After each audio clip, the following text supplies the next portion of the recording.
needs socialization too? It looks different from dogs, but just like all species, there are common mistakes to avoid so that we have happier, more well-adjusted kittens. Hi, I'm Dr. Megan, and I'm a huge advocate for cats in all stages of their lives. Having a happy and well-adjusted cat starts the day you bring your kitten home. Let me set you up for success. By the end of this video, we will cover some common mistakes new kitten owners make and how to avoid them. So let's get into it. How you play with your kitten matters.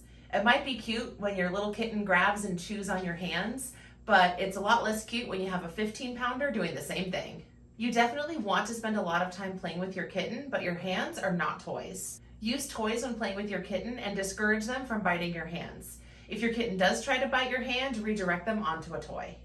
At the vet, kittens can be difficult to examine if they're trying to play with your hands the whole time. And of course, being bitten, even in play, by an adult cat with adult jaw strength is a lot less fun. Cats that don't learn to inhibit their bites and that hands are not toys as kittens will think that that's their main way of play when they're adults. And not only will they grab onto you and bite you, but they might not let go. Don't force them in the carrier. They will never like the carrier, and by extension the car or the vet, if you pull a crusty, dusty, musty carrier out of your garage and force them into it once a year. Instead, you want to acclimate them to their carrier and let them see it as a safe space. Leave it out year-round as a piece of furniture in your house. There are even really attractive ones that you can buy.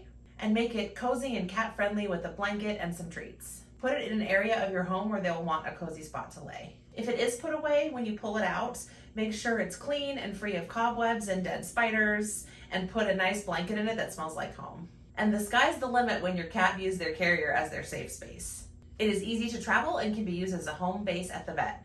We can even do their exam in their carrier to keep them feeling safer.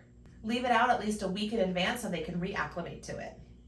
And if your cat is already acclimated to the carrier, it can really help if you need to take them to the vet in an emergency or even evacuate.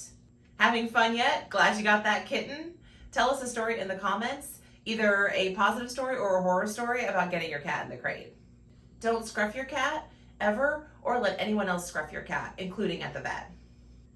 By the time your kitten is brought into your home, they're too old to be scruffed. Baby kittens are used to being scruffed by their mom, who will use it basically to pick them up and move them around. But at 8+ weeks old, they've already outgrown that need. They can walk, so we no longer need to use it to move them around. Instead, we're using it to calm them down, but actually they find it threatening and can cause them to be frozen at best and panic and attack at worst. And yes, this is essentially important at the vet. Do not allow your cat to be scruffed during vet visits, as it can increase their cortisol levels, that's a stress hormone, and lead them to hating the vet. If you don't go to a fear-free vet, please advocate for your cat and ask them not to scruff. Instead, ask them to examine your cat in that carrier that you acclimated them to, that they now see as their safe space. Use a towel wrap or provide calming medications. And as a bonus, this is not related to the vet, but it can greatly impact your cat's life. Don't punish your cat for displaying normal behavior. What do I mean by that? Scratching, for example, is normal. Instead of punishing them for scratching something that you don't want them to, teach them to use a scratching post.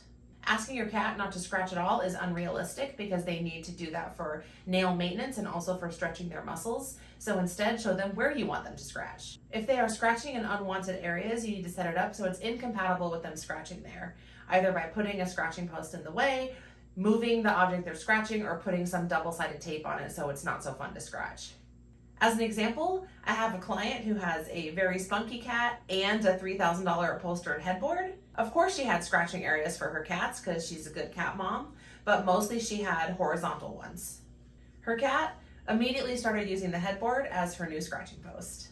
What this taught us is that the cat had a need that was not being met and met it by using the vertical scratching posts that mom had bought her, so she thought, but it was actually the headboard. Mom was very patient, and instead of getting mad at her cat, although I'm sure internally she wasn't thrilled, she got the cat some new scratching posts that were vertical and the problem was resolved.